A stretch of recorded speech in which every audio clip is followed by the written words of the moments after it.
अस्सलामुअलैकुम दोस्तों और साथियों, उम्मीद है आप लोग खैरियत से होंगे। इस वीडियो में बुनियादी तौर पे हम बात करेंगे कि जो गर्दन का दर्द होता है गर्दन के मोहरों की वजह से, तो क्या वो मखसूस किस्म की एक्सरसाइजेज होती हैं, वो क्या वर्जिशें होती हैं, क्या वो फिजियोथेरेपिस्ट भी जो आपको एक्सरसाइजेज करवाता है जो आप घर में भी कर सकते हैं, तो जिससे आपको ये दर्द कम हो जाएगा, जो पट्ठों में खिंचाव होता है वो कम हो जाएगा। क्योंकि दोस्तों ये जो बीमारी है इसको हम कहते हैं सर्वाइकल स्पॉन्डिलोसिस या फिर सर्वाइकल स्पॉन्डिलाइटिस। सर्वाइकल कहते हैं हमेशा ये गर्दन को।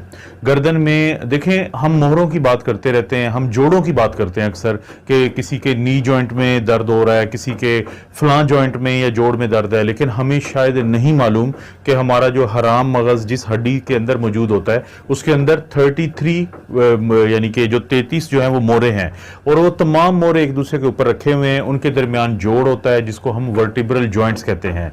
इनमें से जो 7 मोरे हैं वो हमारी गर्दन के अंदर हैं जिनको हम सर्वाइकल वर्टिब्रा कहते हैं, और हर दो मोहरों के दरमियान एक डिस्क मौजूद है, एक तकिया मौजूद है ताकि रगड़ ना लगे। और जैसे जैसे उम्र गुजरती जाती है और खास तौर पे जो अब नया दौर है जिसमें लोग कंप्यूटर पे काम करते हैं, लैपटॉप पे काम करते हैं, मोबाइल पे काम करते हैं, हमारे सोने की बाजू का तो रूटीन ऐसी होती है कि हम अपने सर की पोजीशन को अजीब से तरीकों से करके या टेबल पे सर रख के सो जाते हैं। तो इस तरह की मुख्तलिफ वजूहात की वजह से ये जो सर्वाइकल वर्टिब्रा हैं, ये जो गर्दन के मोहरे हैं, इनमें टूट फूट ज्यादा होती है, और इनके दरमियान जो डिस्क होती है जिसको इंटरवर्टिब्रल डिस्क कहते हैं, वो तकिया है, वो भी टूट फूट का शिकार होता है। बाज़ तो वो बाहर की तरफ आ जाता है जिसको हम डिस्क हर्निएशन यानी बाहर निकली हुई डिस्क कहते हैं। क्योंकि ये आसाब निकलते हैं, नर्व्स निकलती हैं, तो जब वो उसको दबाता है तो हमें दर्द होता है गर्दन में, हमें खिंचाव होता है, हमें बाजू में दर्द होता है, बाजू का तो दोनों बाजुओं में दर्द होता है और बाजू का टांगों में भी दर्द होता है। और सबसे खतरनाक सूरत हाल उस वक्त बनती है जब चलते हुए हमारा जो है वो तवाज़न बरकरार नहीं रहता, या फिर अगर फर्ज करें कि अगर हमें एक साइड की कमजोरी शुरू हो जाती है, या हमारा जो पेशाब और बड़ा पेशाब है तो उसका अगर कंट्रोल जो है वो खत्म हो जाता है जिसको माइलोपैथी कहते हैं, तो ये सबसे खतरनाक सूरत हाल होती है कि इसका मतलब है कि अब ये जो मोहरे हैं बहुत ज्यादा इसको दबा रहे हैं। यानी अगर किसी को जोड़ों का जो घुटने के जोड़ हैं उसकी टूट फूट हो तो उसको हम ऑस्टियोआर्थराइटिस कहते हैं, लेकिन जब गर्दन के मोहरों में यही मसला शुरू होता है तो फिर इसे सर्वाइकल स्पॉन्डिलोसिस या फिर स्पॉन्डिलाइटिस यानी सोजिश हो जाए तो स्पॉन्डिलाइटिस कहते हैं। लेकिन मकसद दोनों का क्या है बताना कि आपके गर्दन के मोहरों के मसले की वजह से, टूट फूट की वजह से, उसके डिस्क की वजह से आपको पट्ठों में दर्द, खिंचाव और ये सारी अलामात आना शुरू हो जाती हैं। तो वैसे तो इसका जो बाकी इलाज है मैं वीडियो के आखिर में बता दूंगा कि क्या क्या किए जाते हैं, लेकिन क्योंकि बुनियादी मकसद इस वीडियो का यह है कि आपको कुछ एक्सरसाइजेस बताई जाए जो आप घर में कर सकते हैं। सबसे पहले आपको पता हो कि अगर आपको ऐसा कोई मसला है तो आपका डॉक्टर आपका एमआरआई करवाता है। एमआरआई बेहतरीन टेस्ट है, मैग्नेटिक रेजोनेंस इमेजिंग। इसमें कोई शुआएं नहीं होती हैं, सिर्फ वो लोग जिनको कोई पेसमेकर डला होता है, जिनको कोई प्रोस्थेसिस या लोहे की चीज उनके जिस्म में डली होती है, तो उनके अलावा सबका किया जाता है। तो एमआरआई करवाया जाता है गर्दन के मोहरों का, जिसको हम एमआरआई सर्वाइकल स्पाइन कहते हैं। उससे तशखीस हो जाती है इस बीमारी की। फिर डॉक्टर आपको मैं वीडियो के एंड पे बताऊंगा क्या क्या दवाइयां दे सकता है या क्या क्या इलाज इसके होते हैं। लेकिन एक्सरसाइजेज क्योंकि बहुत बड़ा किरदार अदा करती हैं। सर्जरी आखिरी हरबा है, कभी भी पहले नहीं करवाना चाहिए, और पहले अपना जो फिजियोथेरेपिस्ट है, फिजिकल थेरेपिस्ट है, उसके पास जाएं, वो आपको कुछ एक्सरसाइजेज बताएगा। तो वो एक्सरसाइजेज पहले हम एक एक करके बात करते हैं कि वो कौन सी एक्सरसाइजेज है और कैसे की जाती हैं। दोस्तों जो पहली एक्सरसाइजेज है उससे पहले मैं आपको ये समझा दूं कि ये जो एक्सरसाइज है इसको हम 2 हिस्सों में तकसीम करेंगे। एक पहली ग्रुप में मैं वो बताऊंगा कि जो हमारे पट्ठे होते हैं सर्वाइकल स्पॉन्डिलोसिस में जो, या सर्वाइकल स्पॉन्डिलाइटिस में जो पट्ठों का खिंचाव शुरू हो जाता है गर्दन के और कंधों के, तो उनको स्ट्रेच करना होता है। हमने उनका जो जकड़ाव है इसको खत्म करना है, ये पहला ग्रुप होगा। और दूसरा होगा कि इनकी पावर को बढ़ाना है ताकि ये जो हमारा मसला बना हुआ है गर्दन के मोहरों का, तो उनकी अलामात को ये कम से कम कर सके। अब जो स्ट्रेचिंग में पहला एक्सरसाइज है, ये जो आपके पट्ठे होते हैं दोनों तरफ के या एक तरफ के, जब इसमें खिंचाव होगा इस बीमारी की वजह से, तो आपने क्या करना है कि फर्ज करें कि जब मैं इधर की एक्सरसाइज करने लगा हूं, ये मेरी लेफ्ट साइड है, हो सकता है आपको राइट महसूस हो रही हो। अब मैं क्या करूंगा कि ये जो मेरे कान का हिस्सा है ऊपर का, यहां पे मैं अपना ये राइट जो है ये मैंने हाथ रखा है और मैं इसको इस तरफ लेके आऊंगा जहां पे मुझे खिंचाव थोड़ा सा महसूस होगा, और 30 सेकंड के लिए इसको रखूंगा। मैंने आगे की तरफ नहीं लाना बल्कि इसको इस तरफ ला के 30 सेकेंड रखना है और फिर छोड़ देना है, रिलैक्स कर देना है। उसके बाद यही काम मैं दूसरी साइड पे करने के लिए, यानी राइट साइड का जो पट्ठों का खिंचाव उसको कम करने के लिए मैं अपने जो लेफ्ट को या बाएं बाजू को इस्तेमाल करूंगा। ये जो मेरा कान है राइट का, इसके ऊपर बिल्कुल मैं इसको लाऊंगा और बिल्कुल इसकी मदद से इसको थोड़ा सा अपने लेफ्ट साइड पे ले आऊंगा और 30 सेकेंड का वेट करूंगा। 30 सेकंड के लिए वेट करूंगा, उसके बाद इसको छोड़ दूंगा। और किसी आगे पीछे इसकी बात नहीं कर रहा हूं, बिल्कुल साइड टू साइड। और ये मैं 3 दफा, यानी मैं अगर ये करता हूं तो ये पहली स्ट्रेचिंग एक्सरसाइज है। यानी 30 सेकंड के लिए हमने होल्ड करना है और ये 3 दफा ये सेट करना है दिन में एक बार। अब जो दोस्तों दूसरी एक्सरसाइज है स्ट्रेचिंग की, कि जब जिस तरह से आपने अपने पट्ठों को रिलैक्स करना है, तो जैसे मैंने बात की थी कि इस मसले की वजह से कमर के जो पट्ठे हैं ये बैक के, उनमें भी जकड़ाव होता है। तो उसका क्या तरीका है? उसका ये तरीका है कि मैंने अपने लेफ्ट साइड के जो पट्ठे हैं उनको रिलैक्स करने के लिए मैं इस बाजू को यहां पर लाऊंगा और इस बाजू यानी राइट की मदद से, अपने हाथ की मदद से इसमें थोड़ा सा खिंचाव पैदा करूंगा और 30 सेकेंड के लिए इसको मैं होल्ड करूंगा। उसके बाद मैं इसको छोड़ दूंगा। इसी तरह से अब मैंने जो दूसरी साइड है, जो मेरी राइट साइड है, उसको जब मैं बाजू को आगे लाऊंगा इस हाथ से, यानी लेफ्ट से, मैं यहां पे खिंचाव पैदा करूंगा, 30 सेकंड तक वेट करूंगा और उसके बाद इसको रिलैक्स कर दूंगा। तो मुझे दोनों तरफ के जो मेरे पट्ठों की जो जकड़ाव है उसमें इस तरीके से मैं कमी कर सकता हूं। ये भी 3 सेट करने हैं और हर दफा आपने 30 सेकंड के लिए इसको होल्ड करना है यहां पे खिंचाव पैदा करके। उसके बाद दोस्तों जो आपके गर्दन में जकड़ाव होता है उसको भी ख़त्म करने के लिए जो स्ट्रेचिंग एक्सरसाइज है वो भी बहुत आसान है कि आपने गर्दन को साइड टू साइड आपने बेंड करना है, यानी झुकाना है। आपने कंधा ऊपर लेके नहीं आना, बल्कि कंधों को वहीं पे रखें। और जैसे ये मैं राइट साइड पे लेके गया हूँ और मैंने कोई 5 से 10 सेकेंड 7 सेकेंड के लिए वेट किया, फिर मैंने इसको सीधा किया, फिर मैं दूसरी तरफ करता हूँ यानी लेफ्ट साइड पे, फिर मैंने वेट किया, उसके बाद मैंने वापस।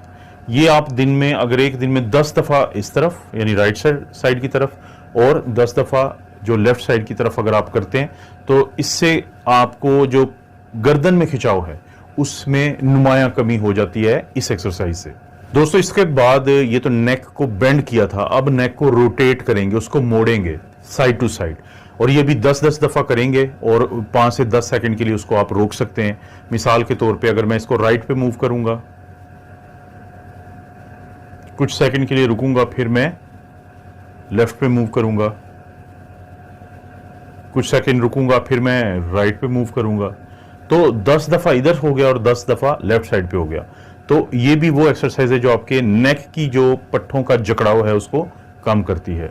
दोस्तों जो अगली एक्सरसाइज है उसको हम चिन टक कहते हैं। चिन टक क्या मतलब होता है कि देखिए आपने जो अपनी ये जो थोड़ी, जिसको हम उर्दू में कहते हैं चिन, उसको पीछे की तरफ ऐसे लेके जाना है। आप उंगली की मदद से थोड़ा इशारा भी कर सकते हैं। ये देखिए मैंने उंगली रखी, चिन को मैं पीछे लेके गया जिसे गर्दन ने मूव किया प्रॉपरली, और उसको 5 सेकंड के लिए रखा और फिर आगे कर दिया। दोबारा मैं करके दिखाता हूं।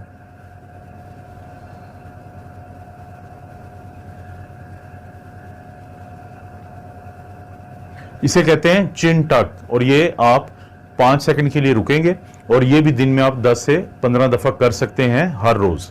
दोस्तों अब हमने ये देखी थी कि कैसे आपने अपने जो मसल्स हैं उनकी स्ट्रेच करना है, उनको थोड़ा सा ढीला छोड़ना है, रिलैक्स करना है। लेकिन जो सर्वाइकल स्पॉन्डिलोसिस का मसला होता है, स्पॉन्डिलाइटिस का मसला होता है, एक तो मरीज दर्द की वजह से खुद हरकत नहीं कर रहा होता गर्दन को ज्यादा, और फिर डॉक्टर भी उसको मशवरा देते हैं इमोबिलाइजेशन का कि कम से कम हरकत करनी है, जिसके लिए कॉलर तक दिए जाते हैं, जिसका मैं बाद में जिक्र करूंगा। जिसकी वजह से आहिस्ता आहिस्ता ये जो गर्दन के इर्द गिर्द के पट्टे होते हैं ये कमजोर पड़ जाते हैं, और जितने वो कमजोर पड़ेंगे उतना ज्यादा फिर मसला बढ़ने का डर होता है। यही वजह है कि जो फिजिकल थेरेपिस्ट होता है आपका, या फिजियोथेरेपिस्ट होता है, वो भी आपको ये कुछ ऐसी वर्जिशें भी करवाता है जिससे गर्दन के जो पट्टे हैं वो मजबूत होते हैं, और आप भी घर में कर सकते हैं।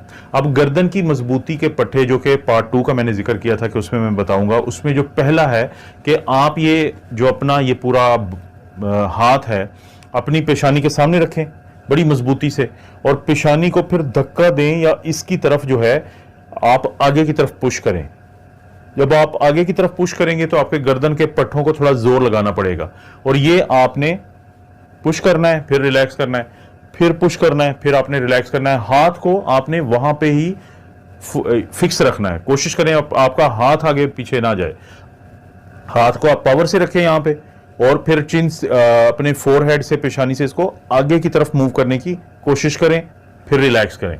इसको भी आप हर रोज दिन में 10 से 15 दफा करेंगे तो आपके जो ये सामने के पट्टे हैं नेक के, ये आपकी गर्दन के सामने के पट्टे जो हैं ये मजबूत हो जाएंगे। अब जो आपकी गर्दन के दोनों साइड्स के, राइट और लेफ्ट की साइड के मसल्स हैं, आपने उनको भी मजबूती देनी है, तो उसका भी बड़ा आसान तरीका है कि आप दिन में 10-10 दफा ये करेंगे एक्सरसाइज। और वो क्या करेंगे कि जैसे आप ये जो राइट साइड के मसल्स हैं गर्दन के, उनको मजबूती देनी है, तो अपने बाजू को, अपने हाथ को यहाँ पे रखा और सर को कोशिश की उसके खिलाफ मूवमेंट करने की। ऐसे मूव किया, रिलैक्स किया, मूव किया, रिलैक्स किया, हाथ को वहीं पे रखना है, मूव किया, रिलैक्स किया, ये 10 दफा किया। और लेफ्ट साइड के जो मसल्स हैं उनको अगर आपने पावर देनी है, मजबूत बनाना है, तो अपने लेफ्ट को यहां पे रखा है और सर को इधर, यानी ये मैं करके दिखा देता हूं, ये आप कोशिश कर रहे हैं, लेकिन ये आपका जो हाथ है वो इसको रोकेगा, तो आपको कुव्वत लगानी पड़ेगी, जिससे आपके जो लेफ्ट साइड के मसल्स हैं ये भी मजबूत होंगे। दोस्तों, अब जो गर्दन के पीछे के मसल्स हैं उनको भी अगर जब आपने स्ट्रेंथनिंग करना है, मजबूती अता करनी है, मजबूत बनाना है, तो उसका भी एक तरीका है। वो आप क्या तरीका है कि आप अपने ऐसे करके, यानी आपने दोनों जो हाथों को ऐसे किया पीछे, और फिर सर से पीछे की तरफ धकेलने की कोशिश करते हैं और इनको आप मजबूती से वहीं पे रखते हैं। तो ये भी आप कर सकते हैं। और इस तरीके से भी आप अगर पीछे एक दायरा बना के इसके सर को पीछे मूव करने की कोशिश करें, जोर लगाएं, फिर रिलैक्स करें, जोर लगाएं, रिलैक्स करें, जोर लगाएं, रिलैक्स करें, तो ये भी 10 दफा आपने करना है। अब दोस्तों, अगर बहुत ज्यादा आपको दर्द होता है या दर्द हो रहा है, इस मसले की वजह से तशखीस हो चुकी है, तो आपके डॉक्टर आपको दवाई तजवीज़ करेंगे, सर्वाइकल कॉलर बताएंगे आपको। उन दिनों में आमतौर पे हम मशवरा देते हैं कि अभी आप ठहर जाएं, जब तक आपका दर्द कम हो जाए, तो उसके बाद ये एक्सरसाइजेस करें। लेकिन किसी भी सूरत में आपने अपने बुनियादी जो डॉक्टर है उनसे मशवरा किए बगैर ये एक्सरसाइजेस नहीं करनी। ये एक्सरसाइजेस किसके लिए थी? सर्वाइकल स्पॉन्डिलोसिस के लिए और सर्वाइकल स्पॉन्डिलाइटिस के लिए। और ये एक्सरसाइज एक अकेली चीज नहीं है जो आप इस मसले के लिए करेंगे। जो अलामात मैंने वीडियो के शुरू में बताई हैं उनके साथ आप डॉक्टर के पास जाते हैं, आपका MRI करवाया जाता है सर्वाइकल स्पाइन का, आपका ये तशखीस हो जाती है, फिर आपका डॉक्टर आपको दर्दों की दवाइयां देगा। हो सकता है दर्द बहुत ज्यादा हो, तो शुरू में हमारी कोशिश होती है सॉफ्ट सर्वाइकल कॉलर देते हैं, लेकिन क्योंकि वो बहुत ज्यादा गर्दन की हरकत को नहीं रोकता है तो हम हार्ड वाला कॉलर देते हैं, जिसको हम कहते हैं फिलाडेल्फिया कॉलर। तो इसके अलावा एक जैकेट भी होती है, लेकिन पाकिस्तान में तो ये जो फिलाडेल्फिया कॉलर बहुत इस्तेमाल होता है। आपने फिल्मों ड्रामों में भी देखा होगा कि वो लगाया होता है और वो आपकी नेक को मूव नहीं करने देता, बल्कि आपके कंधों को मूव करने देता है। और मैं अक्सर दोस्तों को एक मशवरा देता हूं कि अगर आप कॉलर नहीं भी लगाते हैं, देखें पीछे टीवी चल रहा है, मिसाल दे रहा हूं, और पीछे अचानक कोई बड़ी अहम खबर आ गई है, तो आपने गर्दन को नहीं मोड़ना है, बल्कि अपने कंधों को मोड़ना है ताकि गर्दन साथ मूव कर जाए। तो आपको इस तरह का मसला या तो होगा नहीं, अगर मसला है तो आपने अपनी गर्दन को इमोबिलाइज कर दिया है कि उसकी मूवमेंट नहीं। गर्दन को मत मोड़े, बल्कि कंधों को मोड़े तो गर्दन भी साथ मुड़ जाती है। तो ये बुनियादी कंसेप्ट है सर्वाइकल कॉलर के इस्तेमाल का। दर्दों की दवाइयां दी जाएंगी, पट्ठों की दवाइयां दी जाएंगी, और उसके अलावा फिर आपकी फिजियोथेरेपी होगी। अगर किसी भी इन चीज़ों से हालात ठीक ना हो, बल्कि आपको डॉक्टर को महसूस हो कि जो आपकी आसाब हैं वो इस मसले की वजह से दब रहे हैं गर्दन के मोरों में, तो उस सूरत में आपको कुछ अलामात आती हैं, जैसे छोटे बड़े पेशाब का कंट्रोल लूज हो जाता है, उस जगह पे आपको सुन होना शुरू हो जाता है, टांगें आपकी सुन होना शुरू हो जाती हैं, बाजू आपके सुन होना शुरू हो जाते हैं, बाजू या टांग में आपकी कमजोरी आना शुरू हो जाती है, तो फिर डॉक्टर को फैसला करना होता है आपकी सर्जरी का। फिर वो क्या करते हैं कि आपके जो मोहरे होते हैं, जो दबा रहे होते हैं असाब को, उसके किसी एक हिस्से को काट दिया जाता है और वहां पे कोई और चीज लगा दी जाती है अगर जरूरत पड़े तो, ताकि आपकी जो असाब दब रहे हैं उस दबाव को खत्म किया जाए, कम किया जाए, ताकि आप जो हैं वो सेहत की तरफ जाएं, इससे पहले कि कोई बहुत बड़ा नुकसान हो जाए। लेकिन किसी की अगर उम्र बहुत ज्यादा है, यानी कोई 80-90 साल का है या 70-75 साल का है, उसको अगर आप ऑपरेशन करवाते हैं तो कॉम्प्लिकेशन ज्यादा आती हैं, फायदे कम होते हैं, तो इस चीज को भी सामने रखना होता है। तो दोस्तों, मुझे उम्मीद है कि आज आपको इस बात की जरूर समझ आई होगी कि सर्वाइकल स्पॉन्डिलोसिस और स्पॉन्डिलाइटिस के लिए क्या एक्सरसाइजेज होती हैं, क्यों करवाते हैं, और इसके क्या क्या फायदे हैं, और किस सूरत में नहीं करना कि जब किसी को फ्रैक्चर हुआ हुआ है, जब डॉक्टर ने मना किया तो ये एक्सरसाइजेज बिल्कुल नहीं करनी। आपको पता है दोस्तों, इस चैनल पर इस तरह की वीडियोस मिलती रहती हैं। वीडियो को लाइक करें, चैनल को सब्सक्राइब करें। कोई वीडियो अच्छी लगती है तो नीचे शेयर का ऑप्शन को प्रेस करें, उधर आएगा कॉपी लिंक, उसको कॉपी करें और किसी भी जगह किसी सोशल मीडिया प्लेटफॉर्म पे उसको पेश कर दें। इसका किसी और को भी फायदा हो जाएगा। आप अपना और अपनी फैमिली का ख्याल रखें। अल्लाह ताला आपको और आपकी फैमिली को हर किस्म की बुराई, बीमारी और आजमाइश से महफूज रखें।